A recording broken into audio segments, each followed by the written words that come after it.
poussons les portes du musée national pour découvrir le couteau-jet, un instrument traditionnel beaucoup utilisé par des traditionalistes, à l'exemple du roi du Tandima qui souvent l'avait dans ses vidéoclips. Larding et Mamba, Richard Moubiwa. C'était véritablement son compagnon de scène. Le couteau de jet, méconnu du grand public, est un instrument de pouvoir. C'est un instrument qu'on peut découvrir chez les Togo, chez les Kota, chez les Obamba, un peu partout, vu que c'est un élément qu'on servait aussi pendant la circoncision.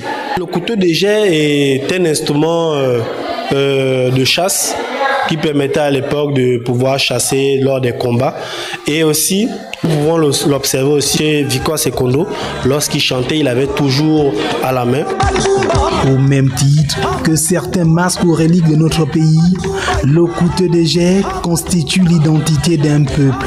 Qu'est-ce que la découverte de cet objet ou bien l'histoire de cet objet peut apporter au public ou aux enfants? Ça leur permet aussi de comprendre toute l'histoire autour de cet objet, de savoir quelle est son origine, quels sont les peuples qui le détiennent dans leur culture. Berceau de la culture et de la tradition gabonaise, le musée national, c'est 4000 objets, près de 100 visiteurs par jour. Vieux, grands et petits viennent s'abreuver de l'historicité du pays.